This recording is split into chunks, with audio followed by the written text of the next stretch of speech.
Hello everybody and welcome to the Mr. Monster YouTube channel. This week I'm going to try something a little bit different. Instead of my usual storytelling, I wanted to go through the 10 classic movie monsters and, book monsters and go through them and where I would put them on this tier list.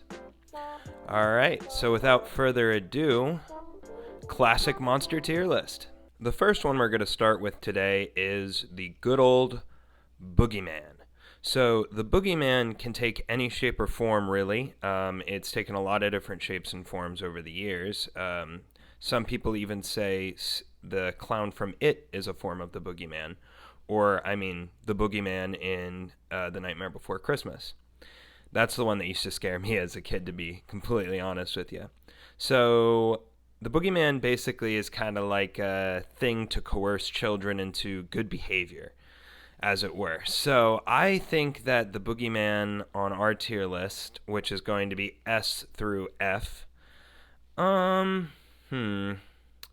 it's terrifying and it's a classic, but when you think of horror movie monsters or like a classic monster, in terms of its classicness, I don't really think it's towards the top. I'm going to start out in the middle of the pack. I'm going to give it a C tier, or actually, you know what? I'll give it a B tier.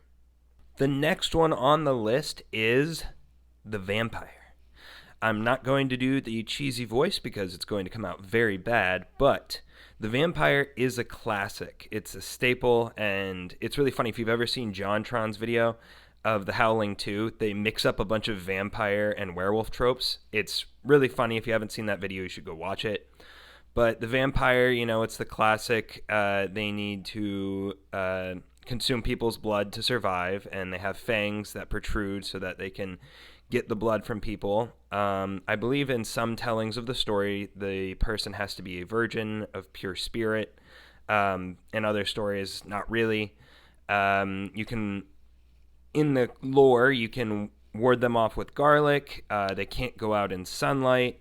And a stake through the heart is what kills them. Unless I'm mixing that up with werewolves, which I don't think I am. I'm pretty sure werewolves is a silver bullet. But overall, where would I put vampires on the classic movie tier list? Maybe I'd give them they're so quintessential to the original horror genre, but they're also not like terrifying necessarily. You know what? I'm gonna give them a strong A tier. Yeah, we're gonna put vampire in A tier. Maybe I'll change my mind at the end here. You never know. The next one up is one that I love, and that's the Banshee. So with the Banshee, obviously horrifying. Basically, if you hear this woman scream in the distance sort of thing, or actually I'm not even sure if it has to be in the distance. I'm not super familiar with the lore, but I actually really like this monster in general. It means that someone's going to die, like someone in the family is going to die.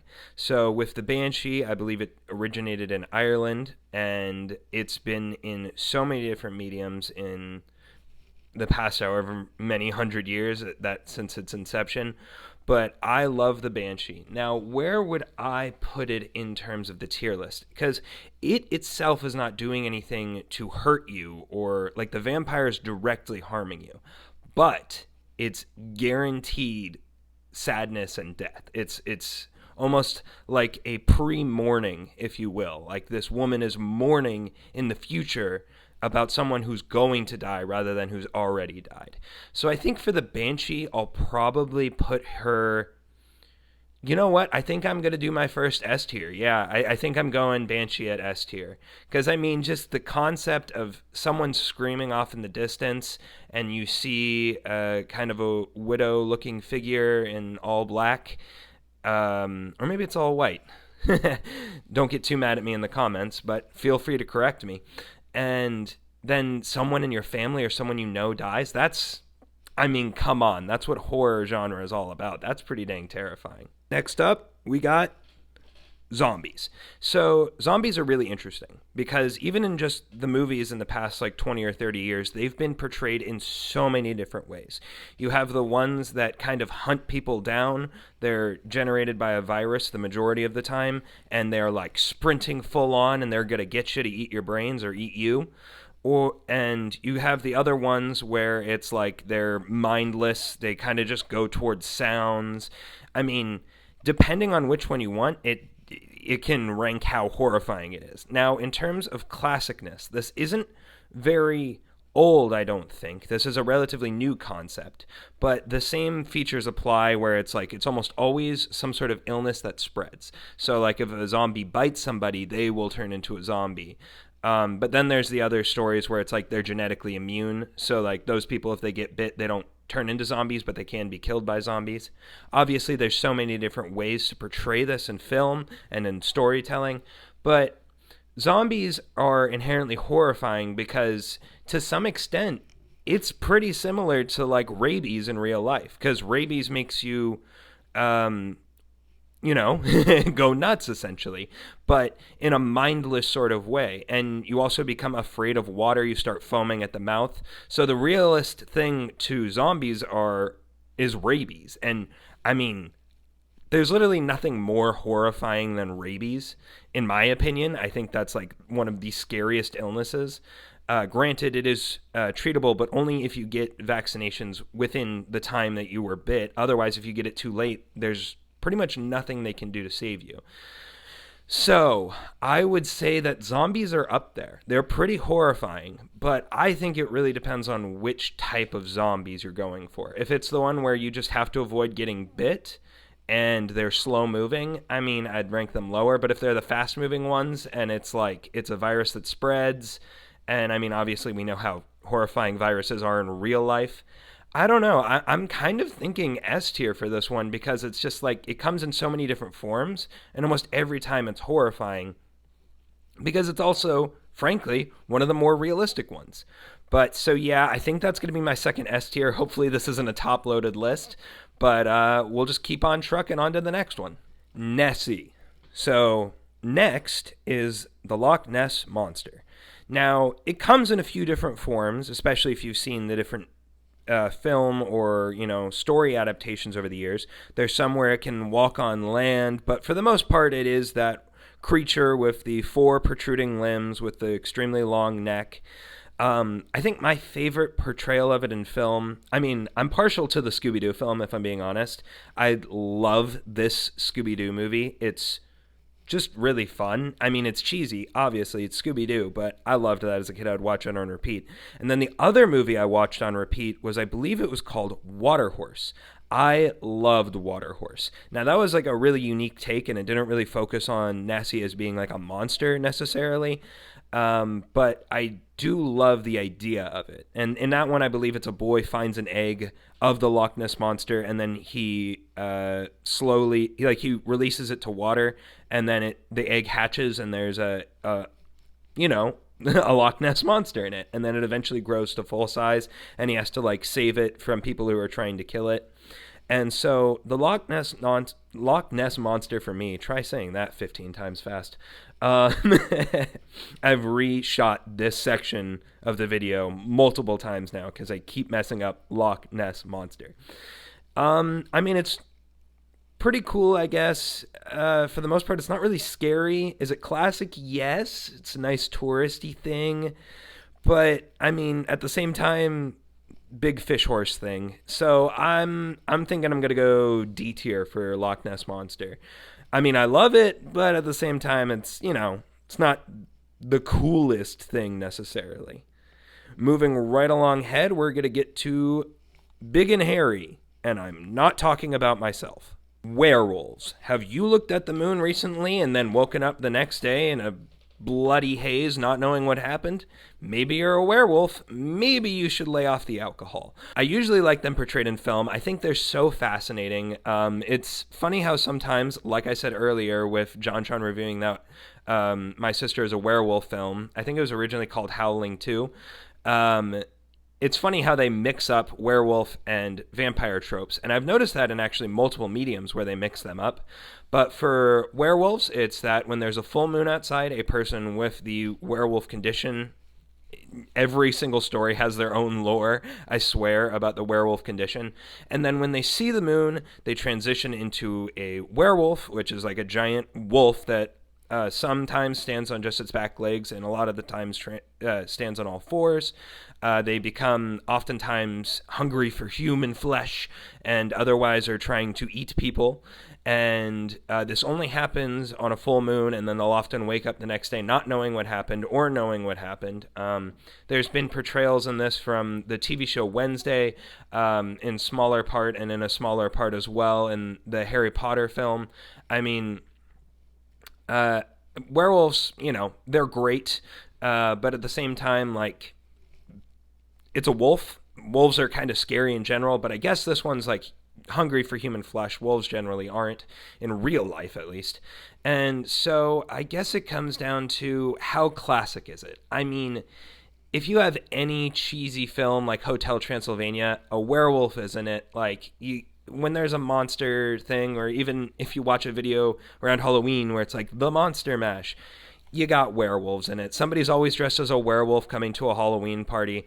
I personally think werewolves are really cool, but at the same time, they're not, like, terrifying. They're not realistic.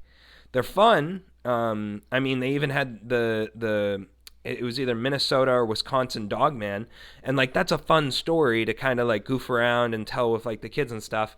But, I mean, at the same time, human-wolf hybrid, I mean, it's cool, but I don't want to keep putting everything in S tier. And I mean, is it as cool as like zombies, which are relatively realistic? I don't know. I think I'm going to go A tier for this one. So this is going to be another A tier for me. For this next one, we are going really classic with the Minotaur. Every time I say Minotaur, I have a harder time pronouncing it. This is, again, one of the sections of this video that I've had to refilm. The other thing that always comes to mind when I hear Minotaur is Tobuscus's video, the mini Minotaur video. I have it playing in my head right now. So, lore about the Minotaur. It's from Greece, unless I'm mixing up Rome and Greece. I happen to mix up a lot of stuff, if you haven't been able to tell throughout this video. But the Minotaur is the monster within the labyrinth. So it was closed within the labyrinth underground because it was a monster and they wanted to entrap it. At least this is what I was taught in school. Perhaps I'm wrong.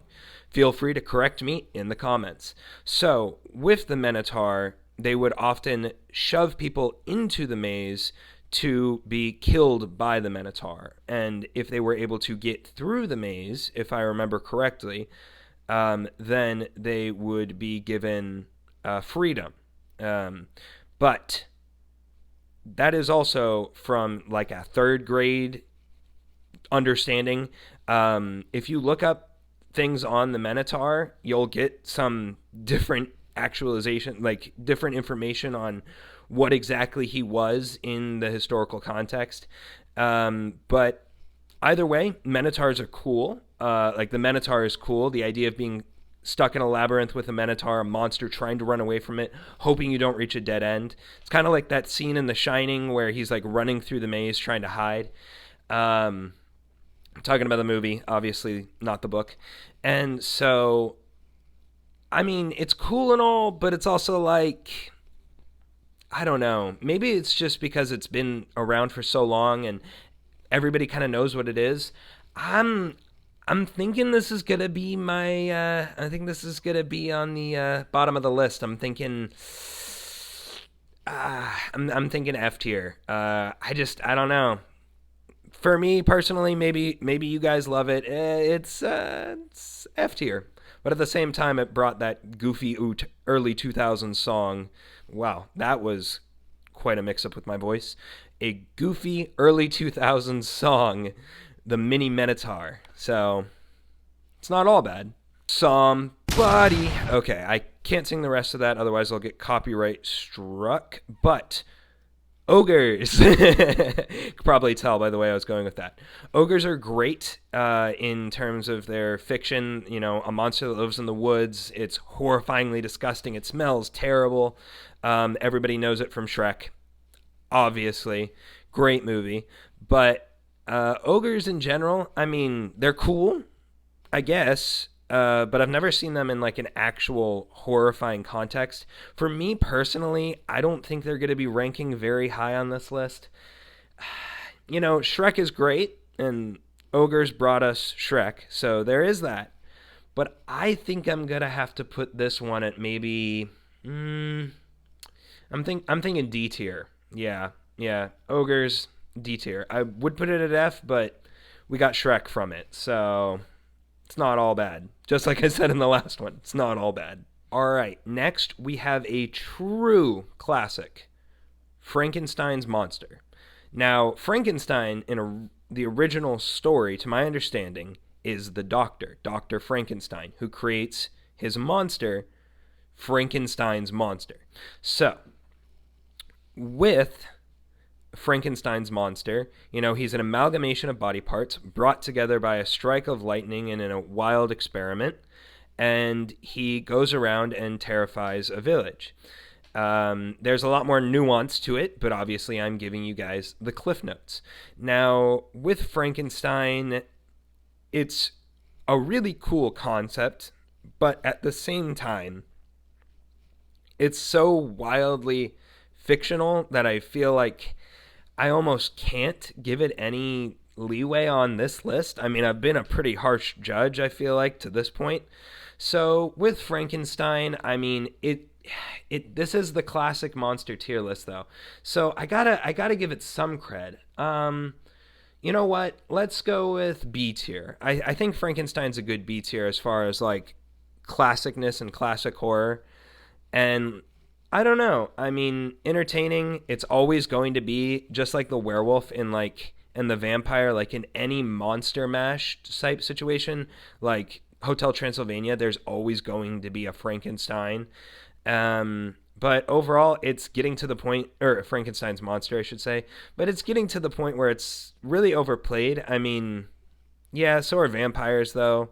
Yeah, I'm gonna stick it at B tier for now. All right. Last, but certainly not least, we have witches. So, witches and wizards, warlocks, whatnot. The point is, witchcraft and wizardry. I mean, the concept is always super cool. I mean, everybody wanted to be a wizard after seeing Harry Potter. Hopefully, as a kid, if you wanted to be a wizard after you were an adult, I'm not going to say I'm concerned. I understand. But maybe take a few steps back. We don't all need to be super involved in fandoms, but who am I to talk? I'm wearing a mask and talking to a camera right now. Which is in terms of like the Salem witch trials. Like, that's really cool.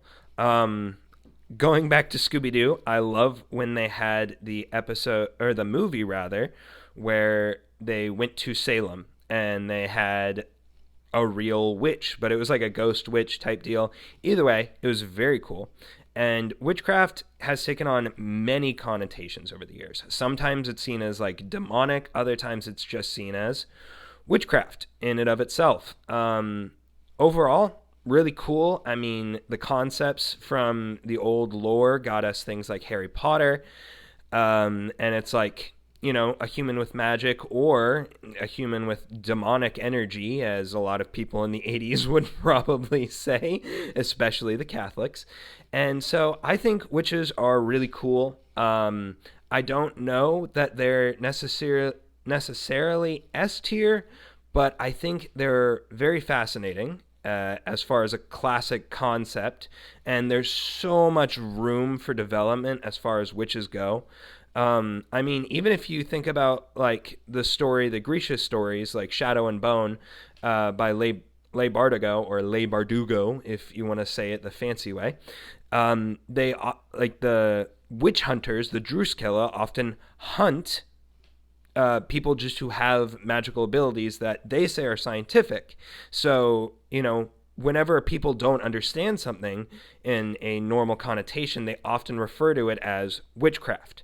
And witchcraft, obviously can have different connotations. It can be positive, it can be negative. I think because of its diversity, you know what? It got us Harry Potter.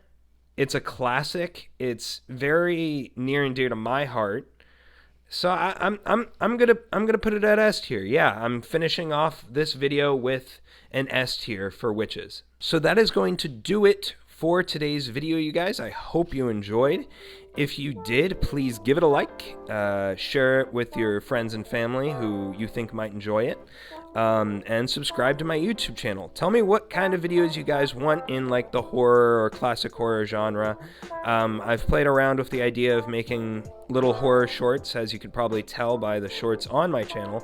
And, you know, tell me what you guys are thinking, what you guys would like. Turn that notification bell on if you want videos every time I release them. It's kind of chaotic right now. I'm trying to get an upload schedule going, but I need to figure out the content scheme moving forward. Either way, obviously this isn't the most original video in the world.